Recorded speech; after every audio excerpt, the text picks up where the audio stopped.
Bismillahirrahmanirrahim. Assalamualaikum warahmatullahi wabarakatuh.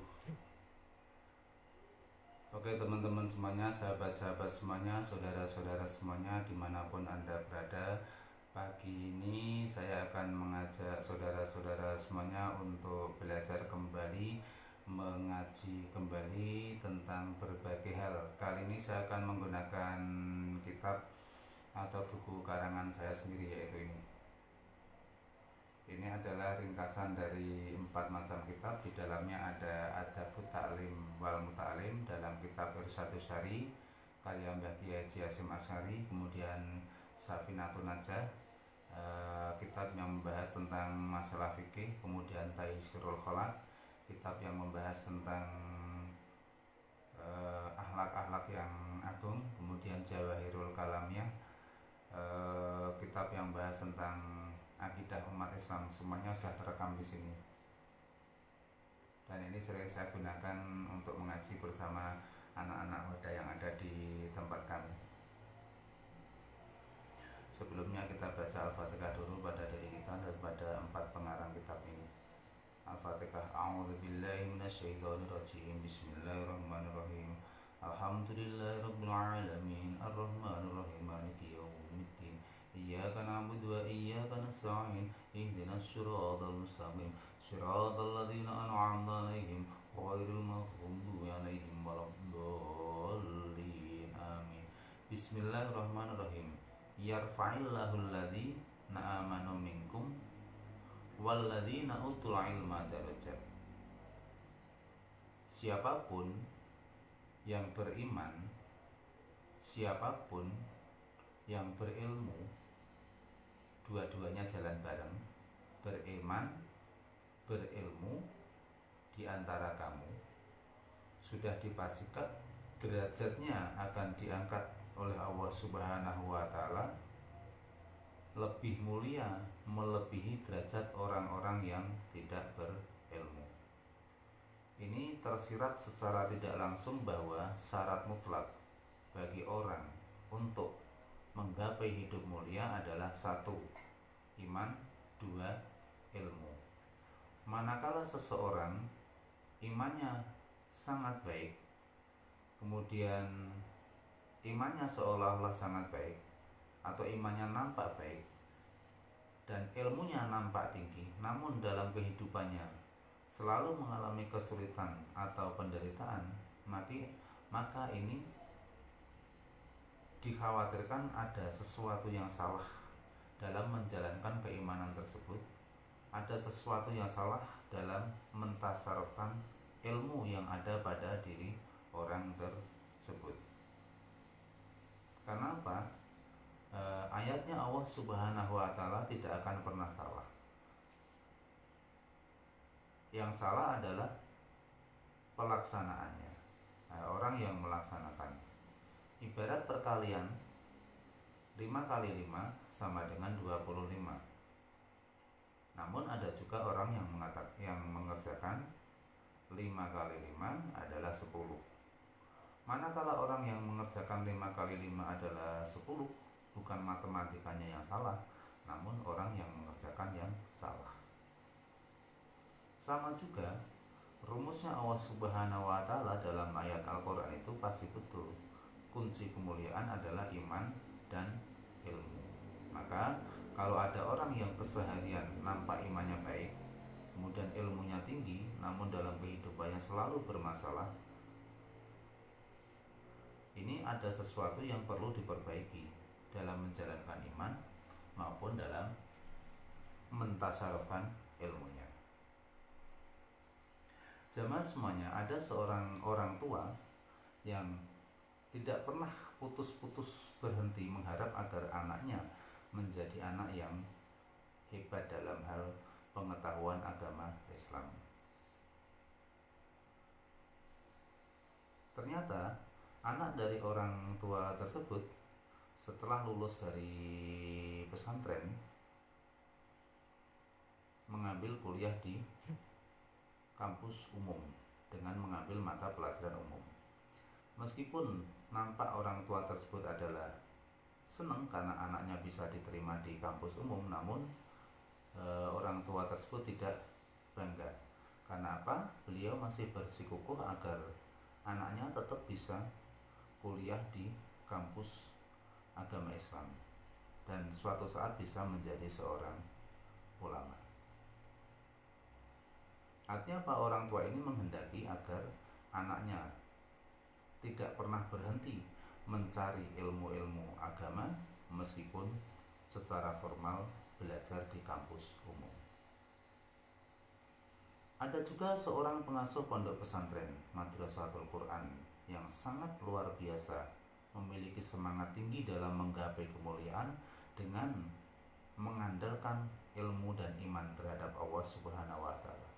Beliau adalah Bapak Kiai Haji Hamdani, pengasuh pondok pesantren Madrasatul Quran Karangjowo, Andong, Boyolali. Beliau waktu SMP termasuk siswa yang sangat pintar.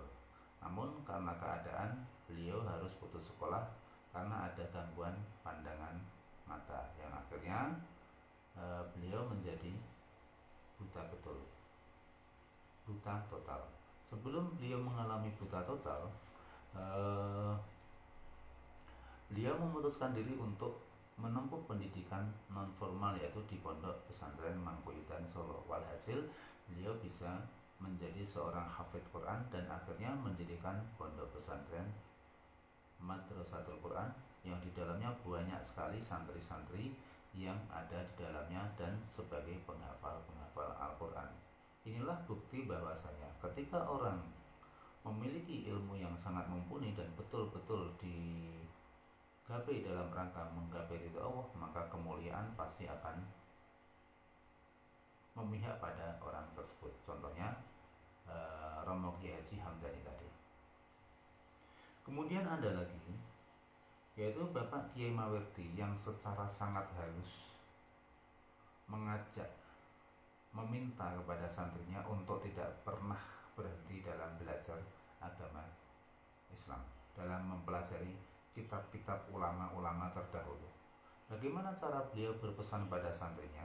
Suatu saat ada seorang santri yang mau pamitan karena sudah selesai dari sekolah menengah atas atau madrasah aliyah negeri. Saat santri tersebut pamitan ditanya, "Le, kamu sekolah SD MI berapa tahun?" Dijawab oleh santri, 3 tahun. "Lalu kamu sekolah MTS berapa tahun?" Dijawab oleh santri, 3 tahun. "Sekarang kamu aliyah berapa tahun?" 3 tahun. Jawabnya santri seperti itu. Kemudian Pak Kiai Mawerdi bertanya lagi, "Kang, kamu di pesantren ini berapa tahun?" Dijawab oleh santri, 3 tahun. Nah, setelah segitu ditambahi oleh sang kiai tadi, Pak Kiai Mawerdi, pengasuh pondok pesantren Anibrus Al-Hasim As-Salafi, ketahuilah, Le, bahwasanya pendidikan kamu di pesantren ini selama 3 tahun itu sama saja dengan orang sekolah di SD selama 3 tahun. Setelah kurun waktu berjalan lama, baru si santri ini paham tentang pesan yang dulu disampaikan oleh kiainya. Ternyata beliau ingin menyampaikan bahwasanya masih banyak ilmu dari Kiai Mawerdi yang belum diberikan kepada santrinya, dan santri tersebut diminta secara tersirat untuk tidak pernah berhenti mencari ilmu pengetahuan agama selepas dari pondok pesantren asuhan Kiai Mawerdi tersebut. Inilah cara seorang ulama dalam memerintah santrinya secara halus agar dia tidak pernah berhenti belajar ilmu-ilmu agama Islam. Dimanapun nanti kamu menempuh pendidikan formal, di situ kamu tetap ada kewajiban untuk meneruskan ilmu pelajaran yang sudah kamu peroleh di pesantren. Karena apa? Ilmu yang baru kamu peroleh di pesantren itu sama saja dengan orang belajar di sampai kelas 3 SD. Ada lagi Kiai Zubaidi, pengasuh pondok pesantren Al-Asror Patemon Gunung Pati. Beliau adalah seorang sosok yang tidak pernah lelah dalam mengajarkan ilmu-ilmu agama melalui kitab-kitab yang luar biasa kepada santri-santrinya dengan jadwal yang sangat padat, mulai habis subuh, kemudian habis zuhur, habis asar, habis maghrib, habis isya sampai jam 10 secara terus menerus. Belum pada setiap kali pukul 2 beliau sudah membangunkan santri-santrinya untuk sholat malam. Belum pada waktu jam 8 pagi beliau harus mengajarkan orang-orang kampung, orang-orang tua untuk belajar kitab lagi. Jadi beliau adalah sosok yang tidak pernah merasa lelah mengajarkan ilmu-ilmu pengetahuan agama kepada santrinya dan kepada orang-orang kampung yang mau belajar di situ. Walhasil kemuliaan pun beliau peroleh, bahkan anak-anaknya juga mendapatkan kemuliaan yang serupa. Ada lagi, yaitu Pak Kiai Haji Muhadi PA, pengasuh Majelis Thariqah Kajangan Andong Boyolali, penerusnya Mbah Kiai Haji Muhammad Idris. Apa pesan beliau menghadapi muridnya yang masih sangat muda dengan kesibukan luar biasa ketika murid tersebut mengadu pada gurunya? Apa aduannya? Pak Kiai, saya ingin keluar dari thariqah ini karena saya masih sangat muda dan kesibukannya adalah sangat banyak. Begitu kata santri tersebut. Apa jawaban beliau Pak Kiai Muhadi? Le, kamu jangan keluar, jalankan aja. Nanti suatu saat Allah yang akan menata diri kamu. Dan kamu perlu tahu, Le, bilangnya gitu, ketika ilmu hakikat kamu jadi, maka kamu ditempatkan dimanapun kamu akan jadi. Itu pesannya. Ketika ilmu hakikat kamu jadi, ditempatkan dimanapun nanti kamu juga akan jadi. Ada lagi Kiai Nyentrik yang luar biasa dari Sumber Agung Lego Boyolali. Beliau adalah Bapak Kiai Mufid Effendi Ayatullah, putra dari Simbah Kiai Haji Iman Sumber Agung. Secara luar biasa beliau berharap sekaligus memerintahkan kepada santrinya, Le, wong alumni santri kok tidak mau berjihad mengenalkan agamanya Allah Subhanahu wa taala, mengenalkan ilmu-ilmu syariatnya Allah Subhanahu wa taala, itu berarti pertanda bahwa kiamat sudah sangat dekat.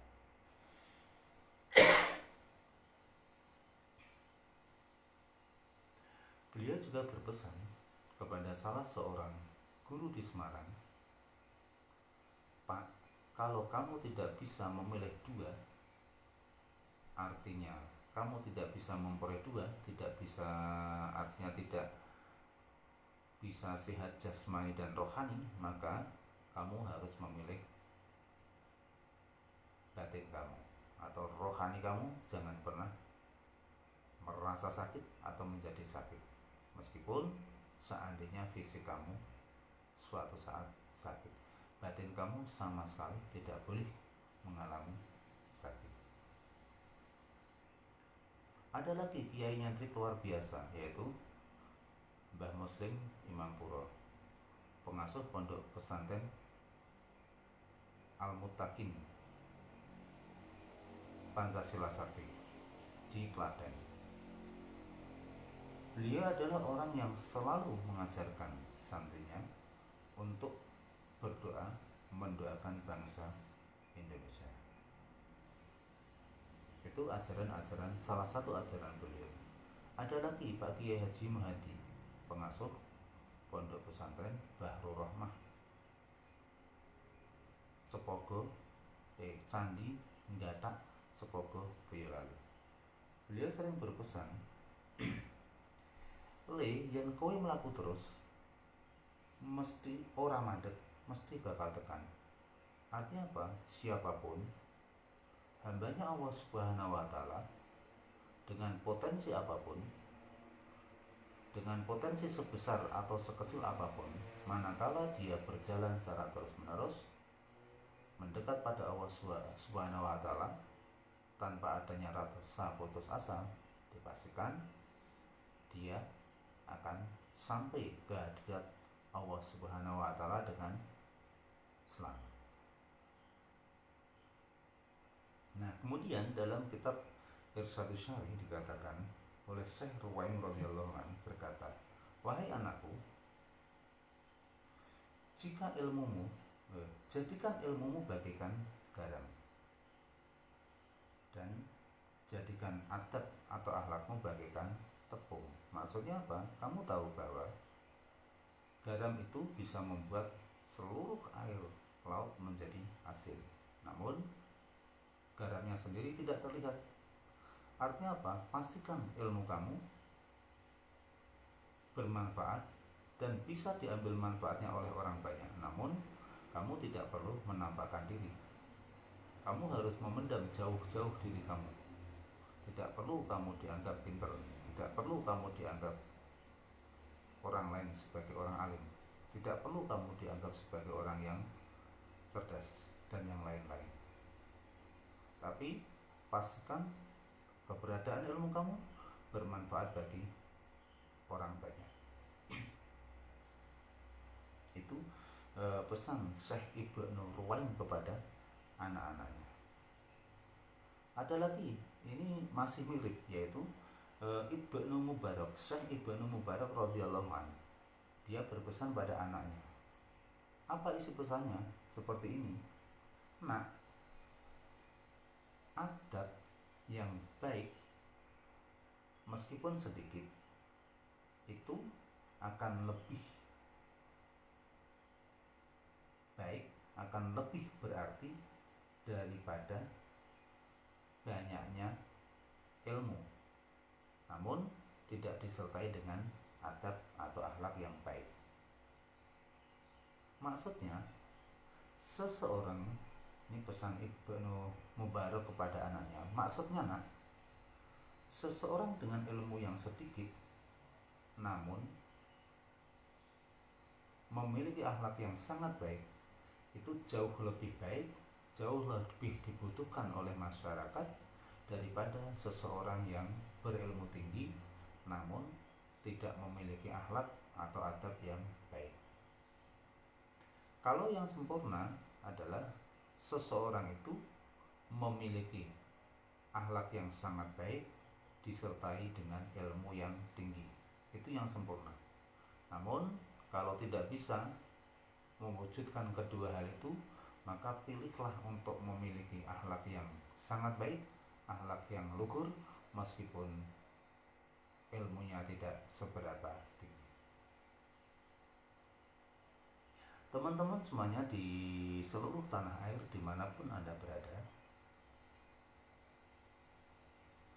dalam kitab Irsyadus Syari diceritakan bahwasanya terkait dengan adab ini, Imam Syafi'i mengatakan bahwa beliau sangat senang,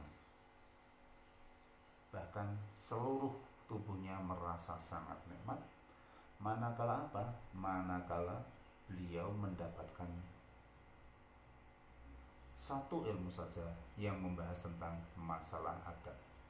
Ini perasaan Imam Syafi'i seperti itu, sangat senang ketika beliau memperoleh satu ilmu saja tentang masalah adab.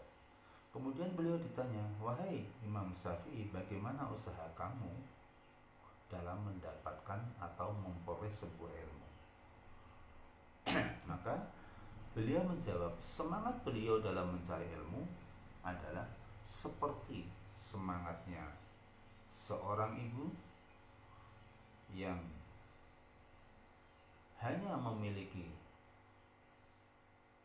seorang anak, dan anak itu sudah lama dinanti-nanti kelahiran dalam perkawinannya.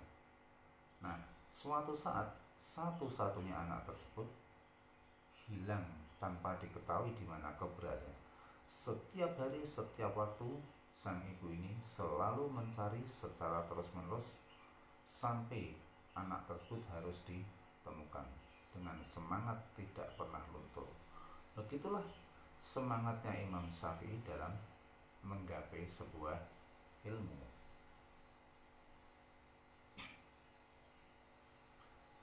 Sikap-sikap inilah, cerita-cerita inilah yang layak untuk kita tanamkan secara terus-menerus kepada anak-anak kita, kepada generasi kita, agar ke depan mereka menjadi orang-orang yang selalu full dengan ilmu pengetahuan, full dengan adab yang sangat baik.